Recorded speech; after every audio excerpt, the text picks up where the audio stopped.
Hi, I'm attorney Bill Bronchick, and in this lesson, we're going to discuss the basics of foreclosure real estate investing.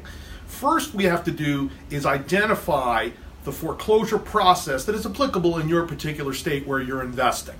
So, in all states, there are basic stages of foreclosure. It starts with a default.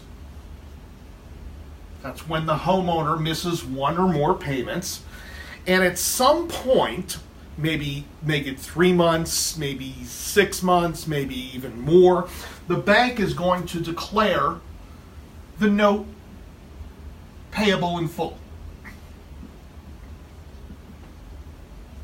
So between the default and payable in full, there'll be late notices, there'll be warnings, there'll be packages that the lender sends to try to get the homeowner to get into some sort of refi or workout program or something like that. And eventually they lose patience and they'll say, that's it, it's payable in full.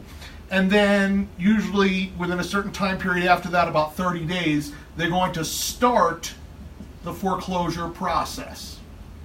Now, the foreclosure process is different from state to state, but there's basically two categories of foreclosure process. In states that use a mortgage as their security instrument for the note, a regular mortgage, then it'll be a lis pendens would be the first process. And what a lis pendens is that's Latin for notice of pending action. So the lender's attorney will file a lis pendens, which is public records, which you can pick up in a list somewhere and find out people who are about to be foreclosed. And then they're served with a summons and complaint. So a summons and complaint, just like every other lawsuit. So in a mortgage state, the process is a lawsuit. It starts with a lis pendens, and then a lawsuit is filed right behind that. And then at some point, there is a process of the court. It ends up in an order, a court order, authorizing the sale.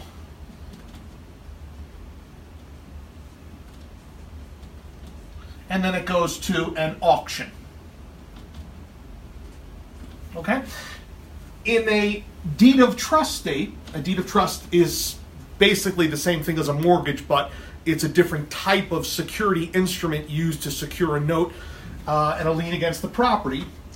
In that type of situation where there's a deed of trust, they're going to do a trustee foreclosure.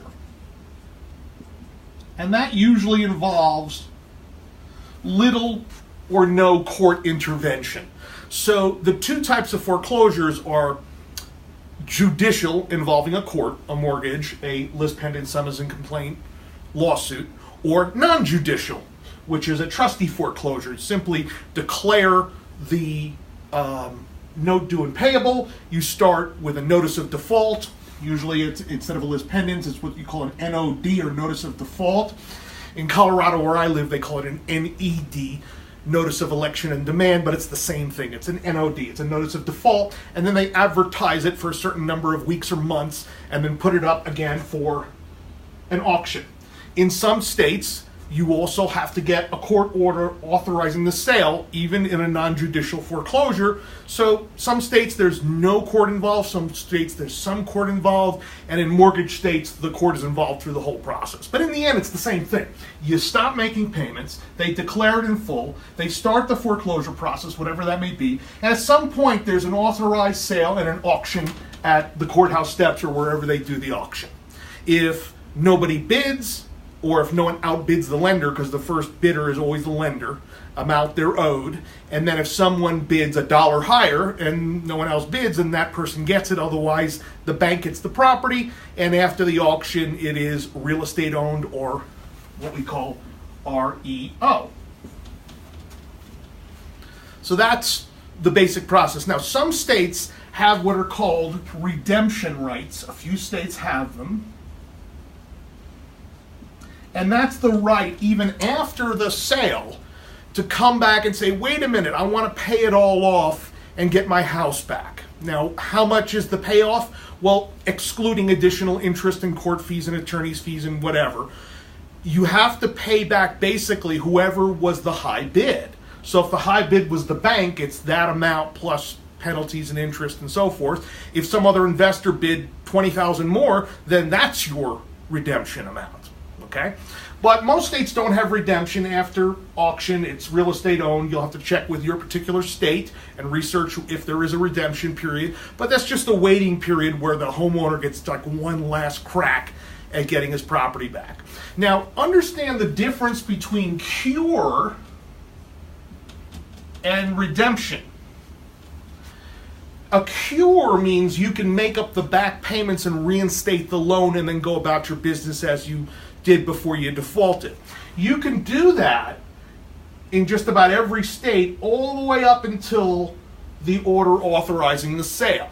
In some states you have to deal with the trustee, some states you have to deal directly with the bank or their attorneys, but there is a process to cure in most states up to the point of the order authorizing the sale. Once it goes to sale, it goes to auction, and it's bid, there's no more right to cure. You can only redeem, which is pay up the full amount. Now, you can always redeem any point, right? You can always pay up the full amount and just pay it off by selling or refinancing the property. But to cure means to make up the back payments and put the loan back in place versus paying off the whole thing. Okay, so how do we profit as foreclosure investors in this process? Well, there's so many different ways that I couldn't even explain it to you in one lesson. But let me give you 3 basic common scenarios that you're going to come across as a foreclosure investor. And one is someone in foreclosure, a foreclosure seller, a foreclosure person comes to you and they have lots of equity.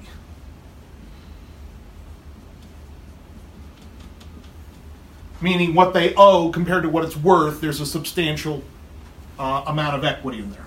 Or number 2, little or no equity. And number 3 would be upside down.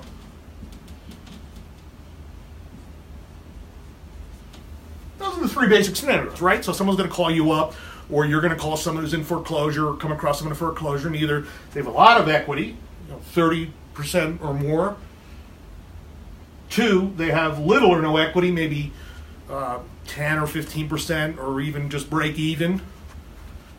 Or number 3, they're just upside down, where the amount they owe is so much more than the house is worth on the market. Okay? Now, these are all what we call pre-foreclosure scenarios. Now, what's the difference between pre-foreclosure and foreclosure? A lot of people have a difficult time with this, and there's no right or wrong way to do it, but for the purpose of our discussion, let me make it clear. At any point, starting from the foreclosure process beginning, the list pendants or the notice of default, all the way up to the auction is what we call pre-foreclosure. Some people call from here before the process pre-foreclosure. I like to call anything up until the auction pre-foreclosure. If you wanted to distinguish it, you could say pre-default or pre-process, and then from here to the foreclosure process until the auction in foreclosure. It doesn't really matter. But just for our discussion, pre-foreclosure to me means anything prior to the auction. Okay. Once it's foreclosed, then the game is over. If you have a redemption right, that's it, or you can buy it from the bank once it's real estate owned. Okay. Now, in all these scenarios, 1, 2, and 3 are all prior to the auction sale. So we're dealing in pre-foreclosure. Number 1, if they have lots of equity. Well, in that case, it's pretty much just like any other transaction. If they have 50% equity, you pay them a fair price, cash for the house, and at closing, the loan gets paid off instead of as a current loan, as a defaulted loan, plus interest and penalties and everything, that's added on to there. So it really isn't much different from any other scenario. There's very few of these, by the way. Most of them are going to fit in category number 2 or category number 3. Little or no equity or upside down. So if there's a little bit of equity and the property is in good shape, in a good neighborhood, it's got a low interest rate loan, then what you want to do is make a deal with the seller where you can take ownership subject to the existing mortgage, cure it at closing, meaning make up the back payments, and maybe give the seller a little walking money. And again, how much down, how many back payments is worth it, what interest rate is acceptable. Those are all variables that you'll have to make a judgment call on. But the basic idea is if there's a little bit of equity and a low interest rate loan with a payment that's lower than market rent, then you can just take ownership of the property, cure the back payments, and then rent it out. As a matter of experience, I would say it's a bad idea to rent it back to the homeowner. They're in default for not making payments. You're setting them up for a disaster. So get the homeowner out, get them on their way, give them enough money to move, and then take ownership at closing subject to the existing mortgage, cure it at closing, and then continue making payments going forward. Okay? And then you just rent it out for more than the payment.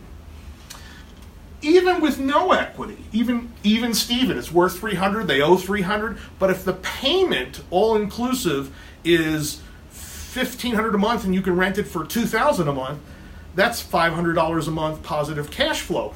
And if it only costs you maybe 10 grand to cure the property out of foreclosure, and let's say you gave, $5,000 to the owner to walk, so you're out 15 and you're making 500 times 12, which is $6,000 a year on a $15,000 investment, I'd say you're doing pretty well on that, right? You're doing pretty well. And again, the more you make payments on the loan, the more equity you're going to build up. As rents go higher, you'll make even more cash flow. So with the right property, even with no equity, is worth it. And then there's upside down property. So it's worth $300, they owe $350, maybe a first and a second mortgage or just one mortgage. Then you're looking at a short sale. That's really the only option there. Because you don't want to take a property that's 25, 30% upside down with no exit strategy to it other than shorting the loans and then selling the property. Now, even if it is a little upside down, scenario number 2 might still work, again, depending on the payment. So let's say the person in foreclosure did a loan modification and the payments are now at 2% interest for the next 6 years. The rent is $2,000 a month market. His payment is $1,200, but it's upside down by $20,000 in equity. Would you still take that one? Depending on how many back payments or depending on how much the seller wants, I consider it. Because eventually the market values will go up and then the loan balance will go down and it'll correct itself. Especially if you're getting $800 a month in cash flow or times 12, almost $10,000 a year, might be worth it. But, every scenario is different. I'm just painting kind of a broad brush for those of you who don't understand the foreclosure process and the opportunities there. There's so much more you can learn about foreclosure investing and the different strategies at the different phases of foreclosure, pre-foreclosure, pre-action, auction, and post-foreclosure that I can't explain it all in a video. So I encourage you to take a look at my short sales and foreclosure investing e-course on LegalWiz.com. If you have any questions about anything we covered in the video or more information on the course, please email me, bill@bronchick.com. Thank you for listening, and thank you for watching.